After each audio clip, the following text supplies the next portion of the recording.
But Charles Clarke was Home Secretary at the time of the 7/7 bombings and is with me now. Good evening. Thanks very much for coming in.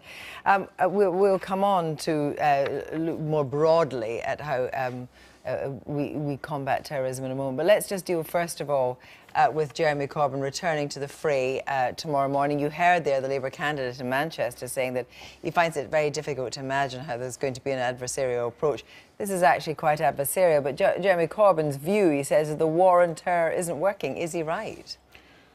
I don't think he is right. I mean, I've not taken Jeremy's advice on security matters for some decades now, and I don't with his remarks tomorrow, as if they're correctly reported. He's simply wrong.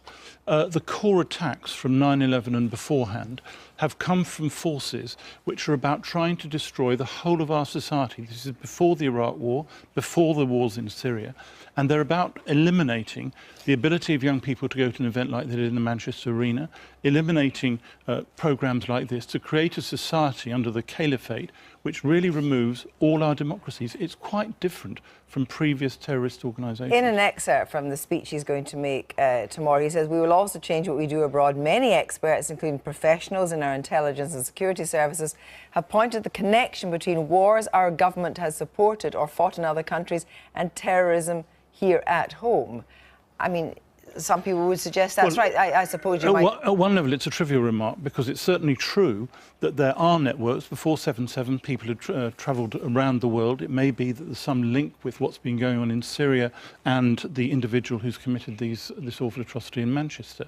But that's not the motive force. The motive force is about the destruction of all the core elements of our society. And that's not something which is about a foreign policy conflict, something in Syria, something in Iraq, whatever it might be. It's about a totally opposed vision of what society should be. Well, of course, he has opposed foreign conflicts, which would suggest then that a Labour government would then not support, for example, intervention in Syria, would not support intervention in Libya. Well, you'd have to ask him on that question. It's been a massive issue of discussion in the Labour Party, and much more widely, of course. And there's a whole set of issues about what are the right circumstances in which support should take place. But you've also got to acknowledge, Kirsty, in this difficult debate, that not getting involved has consequences just as much as getting involved. Do you think then, given that what you hear he's going to be saying tomorrow, that he is prime ministerial material? I've never thought he's prime ministerial material. I didn't support him as leader of the Labour Party. I shall be voting Labour in the election. I hope Labour does well, because I think we don't want a Theresa May government with a barren field in front of them. But I can't say with integrity that I believe that Jeremy Corbyn is prime ministerial material. Well, moving on, and indeed moving back to the time of 7/7, and you were Home Secretary. Now, just before then, you had started to introduce a number of anti-terror measures, one of which was ID cards, which went all the way to royal assent.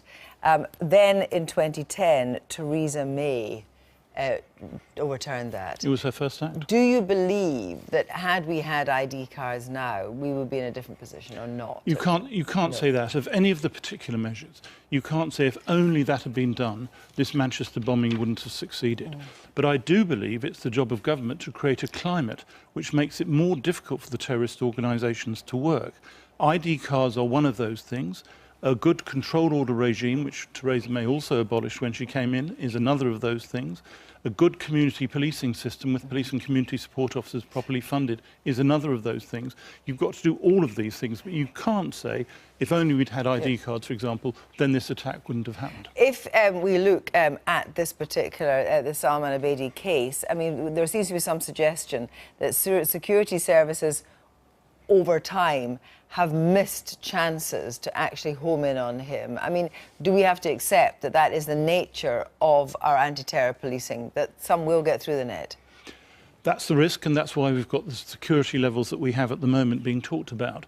But you can't ignore the importance of resources for our security services, because they have to look at literally thousands of people who might be possible risks. And they have to make judgments, very difficult judgments, about where to prioritise. But the overall background is the resources situation. Well, the resources situation, I know that Labour has said, of course, there have been police cuts. But if you take someone like Andy Burnham, speaking from a Manchester perspective, what he would say, and has said, is that actually it's disproportionate now about the police that are in London streets and the police that are in streets of other cities throughout the United Kingdom. also, I was wondering if you think that the style of policing, we need to move far more to intelligence-led policing. Completely. The core is intelligence-led policing. Yeah. Unfortunately, our structure of 43 police forces in Britain is not well equipped to deal with that. We tried to change that and didn't succeed. You haven't got enough resources in places like Greater Manchester and other forces throughout the country. They tend to be too concentrated in the Met, and you need them right throughout the country to be able to see what's going on. But I'm not one of those who criticises MI5 or the security services in relation to this case. Obviously, we'll need to examine what exactly happened, why they took the decisions they did, and I'm certain that analysis is already going ahead. But the core issue is creating a climate in which we can keep our civil liberties most effectively. Thank you very much, Charles Clarke.